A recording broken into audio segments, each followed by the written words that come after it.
Plus এ আর minus এ আর cancel হচ্ছে, plus এ আর square minus এ আর square cancel হচ্ছে, plus এ আর cube minus এ আর cube cancel হলো। আচ্ছা, এ আর কে আর দিয়ে মাল্টিপ্লাই করলে এ আর স্কোয়ার, সরি, এগুলো সব ক্যান্সেল হচ্ছে। দেখো তাহলে এটার সঙ্গে এটা নিশ্চয়ই ক্যান্সেল হবে। তো ক্যান্সেল হলে লক্ষ্য করো কি পড়ে থাকলো, দেখো এস বাম দিকে পড়ে থাকলো এস মাইনাস এস আর ডান দিকে দেখো এই সোজাসুজি এ পড়ে থাকলো, এই লিখলাম, আর সব ক্যান্সেল হয়ে গেছে, এই লাস্টেরটা পড়ে আছে। তাহলে এর যদি কমন নাও লক্ষ্য করো তো 1 মাইনাস আর, কারণ এ যদি কমন নেই এটা, তাহলে এস সমান সমান আমরা কি বলতে পারবো,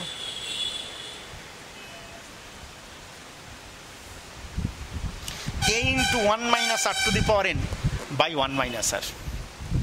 আবার দেখো তুমি লবে একটা মাইনাস কমন নাও, অথবা এই কায়দাও লেখা হয়, দেখো একটা মাইনাস কমন নিলাম, হরেও একটা মাইনাস কমন নাও, মাইনাস মাইনাস ক্যান্সেল হলো, a into r to the power n minus 1 by r minus 1। তাহলে দেখো এখানে সামিশন মানে যোগফল, এস এর কিন্তু দুটো সূত্র দেখলাম। আমরা যখন অঙ্ক করব আমাদের কিন্তু মনে রাখতে হবে এস সমান সমান a into r to the power n minus 1 by r minus 1 যখন আটটা একের থেকে বড়, অথবা a into 1 minus r to the power n by 1 minus r যখন আটটা একের থেকে ছোট। তোমাদের বলেছি সাধারণ অনুপাতের মান একের থেকে ছোট হতে পারে, একের থেকে বড় হতে পারে। একের থেকে যদি বড় হয় তখন আমরা এটা অ্যাপ্লাই করব। যদিও কোনো অঙ্কে একের থেকে ছোট কেউ যদি এটা ব্যবহার করে ফেলে আসবে, চলে আসবে, কিন্তু আমরা মনে রেখে দেবো যে আর যদি একের থেকে বড় হয় তখন অ্যাকচুয়ালি এটা ব্যবহার করব, আর যদি একের থেকে ছোট হয় তখন এই সূত্রটা ব্যবহার করব। তো দেখো এটা গুলিয়ে ফেলবে না, a into r to the power n পাশে মাইনাস 1, আর এখানে কিন্তু n-তম পদের ক্ষেত্রে ছিল পাওয়ারে মাইনাস 1। আমরা দেখেছি অনেকে এখানটায় গণ্ডগোল করে ফেলে, n-তম পদের ফর্মুলায় a into r to the power r এর পাওয়ারটা n মাইনাস 1, আর যোগফলের ফর্মুলায় দেখো সামিশন মানে যোগফল, সমান্তর প্রগতিতেও তোমরা দেখেছো, তো এখানেও দেখছো। তাহলে a into r to the power n minus 1 by r minus 1 যখন আরটা কি না একের থেকে বড়, এই ব্যাপারগুলো তোমাদের বুঝতে হবে।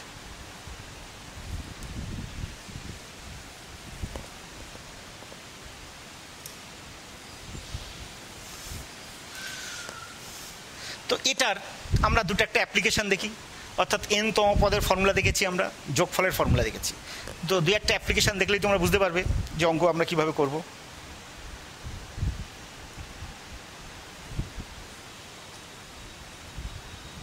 একদম ফার্স্ট দিয়ে স্টার্ট করছি, দেখো 5, x, y, z, 405 জিপিতে থাকলে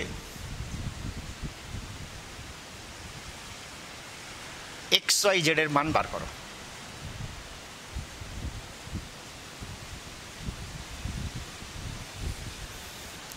তাহলে লক্ষ্য করো এখানে এ মানে হচ্ছে 5, ফার্স্ট টার্মটা হচ্ছে 5, তাহলে ইকুয়াল টু 5। তো লক্ষ্য করো এখানে প্রথম, দ্বিতীয়, তৃতীয়, চতুর্থ, পঞ্চম, T5 পঞ্চম পদ 405, T5টা হচ্ছে 405, পঞ্চম পদের ভ্যালু 405 দেখতে পাচ্ছ, প্রথম, দ্বিতীয়, তৃতীয়, চতুর্থ, পঞ্চম পদ 405। তো দেখো এ স্টার্টিং টার্মটা কত 5, এর মান জানা আছে আমাদের। তোমরা ধরে নাও মনে করি সাধারণ অনুপাত আর,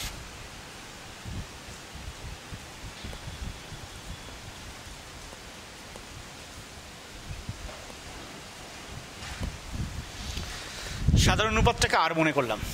তাহলে T5 দেখো n-তম পদের ফর্মুলা কি দেখেছি আমরা, a into r to the power n minus 1। তাহলে আমরা কি লিখতে পারবো, a into r to the power 5 minus 1। যেহেতু আরের জায়গায় আমরা সরি n এর জায়গায় কি লিখবো, 5 লিখবো। n-তম পদের ফর্মুলা এটা জানি আমরা, a5 আমাদের জানা আছে। তাহলে 5 into r to the power 4 equal to 405। তাহলে r to the power 4 equal to কী বলতে পারবো, দেখো 5 দিয়ে ডিভাইড করলে 5 8 40, 5 1 5, 81 মানে আমরা লিখতে পারি, দেখো পাওয়ার 4 আছে, 3 পাওয়ার 4, 3 টু দি পাওয়ার 4 মানে দেখো 81, 3 ইন্টু 3 9, 3 9 27, 3 7 81, 3 টু দি পাওয়ার 4। আর তোমরা জানো নিশ্চয়ই যদি কিনা পাওয়ার সমান হয় সূচকের ক্ষেত্রে দেখেছো ইমপ্লাই করে বেস সমান, তাহলে আর ইকুয়াল টু কত বলতে পারবো, 3। তো আর এর মানটা কী পেলাম দেখো, আর এর ভ্যালুটা 3 পেলাম। তো আর যেই 3 পেয়ে গেলাম, দেখো এখানে দ্বিতীয় পদটা কিন্তু এক্স, তাহলে এক্সের ভ্যালু কী পাবো তোমরা জানো নিশ্চয়ই। ফার্স্ট টার্মকে আর দিয়ে যদি মাল্টিপ্লাই করি অর্থাৎ গুণ করি, তাহলে আমরা সেকেন্ড টার্ম পাই। তাহলে 5 × 3 কত পাবো 15। ওয়াইটা কত পাবো দেখো, দ্বিতীয় টার্মকে যদি আবার 3 দিয়ে মাল্টিপ্লাই করি তৃতীয় টার্ম পাবো। তাহলে 15কে 3 দিয়ে মাল্টিপ্লাই করলে দেখো 45 পাচ্ছি। একইভাবে জেড সমান সমান কী পাবো, 45কে 3 দিয়ে মাল্টিপ্লাই করলে দেখো 135। 135কে 3 দিয়ে মাল্টিপ্লাই করে দেখো ঠিক 405 সেটা পেয়ে যাবে। দেখো 135 × 3 অলরেডি এটা পেয়ে যাবে। এটা একটা এক্সাম্পল নিলাম। আরও এক্সাম্পল দেখো,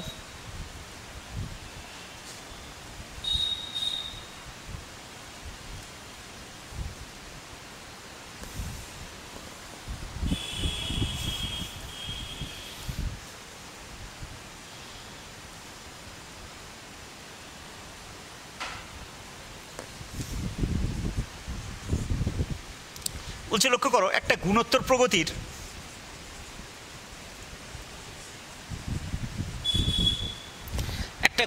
প্রগতির তৃতীয় পদ প্রথম পদের বর্গ,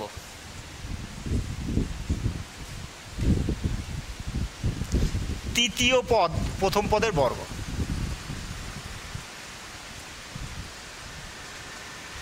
এবং পঞ্চম পদ 729।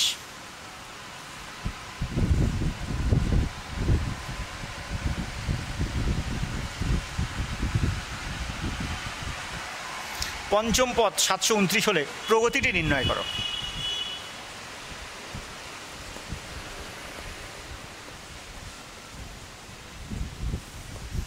তো লক্ষ্য করো, কন্ডিশন লক্ষ্য করো, তৃতীয় পদ প্রথম পদের বর্গ, পঞ্চম পদ কত 729। তো তৃতীয় পদ প্রথম পদের বর্গ, মনে করি প্রথম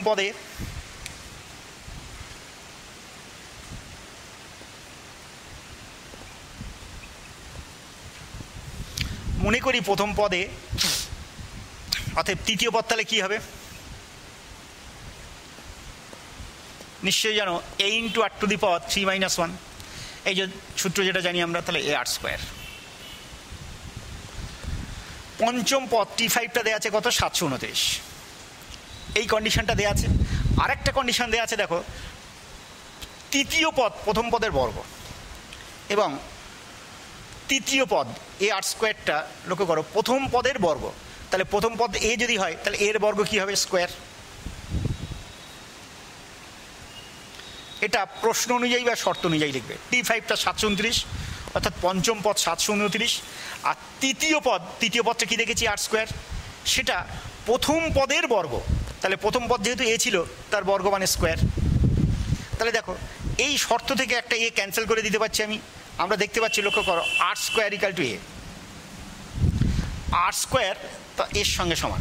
ডাইরেক্ট লক্ষ্য করো এর ভ্যালু বা আর এর ভ্যালু আমরা জানতে পারিনি, কিন্তু একটা শর্ত পেয়েছি যে সাধারণ অনুপাতের বর্গ যেটা সেটা প্রথম পদের সঙ্গে সমান।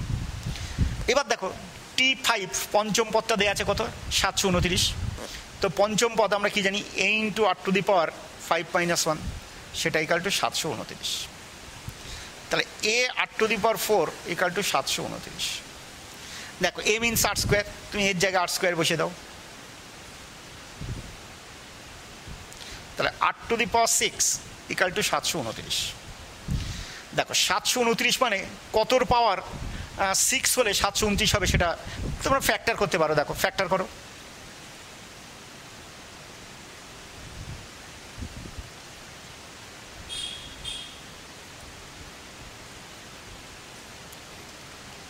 দেখো 3⁶। তাহলে আবার একটু আগে বলেছিলাম যে পাওয়ার যদি সমান হয় সূচকের ক্ষেত্রে তোমরা জানো নিশ্চয়ই ইমপ্লাই করে বেস সমান, তাহলে 8টা 3 পেয়ে গেলে। তাহলে লক্ষ্য করো আর যেই 3 পেয়ে গেলাম এখানে এও পেয়ে যাবো, অতএব a = r² 3² অর্থাৎ 9। অর্থাৎ লক্ষ্য করো প্রথম পদ 9 পেলাম, সাধারণ অনুপাত 3 পেলাম। তো তোমরা জানো বহুবার বলেছি যে প্রথম পদ আর সাধারণ অনুপাত যদি জানা থাকে আমরা প্রগতির যে কোনো পদ বের করতে পারি, অর্থাৎ প্রগতিটা বার করতে পারি। আমাদের অঙ্কে কিন্তু জানতে চেয়েছিল প্রগতিটি নির্ণয় করো, অতএব প্রগতিটি হইল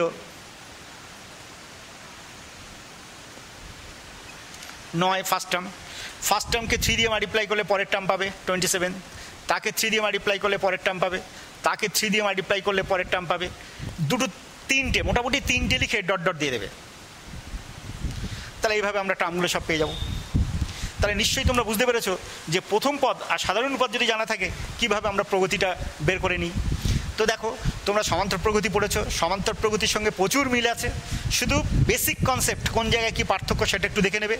দেখে নিয়ে একদম প্রথম থেকে অন্তত গোটা 20 অঙ্ক খুব ইজিলি করে ফেলতে পারবে, সে বিষয়ে কোনো সন্দেহ নেই। এক্সাম্পলগুলো ভালো করে দেখবে, তারপরে তোমরা অঙ্কগুলো করতে থাকবে। আমার এই ভিডিওটা বারবার দেখবে, কাকে কীভাবে ডিনোট করছি, কাকে কি বলছি, সেইগুলো দেখে নিয়ে যদি তোমরা অঙ্ক করো অন্তত বেশ কিছু অঙ্ক করে ফেলতে পারবে, এটা আশা করব। তো ঠিক আছে, তোমরা সব ভালো থাকবে, সুস্থ থাকবে, নিয়মিত অঙ্ক ক্লাসগুলো ফলো করবে।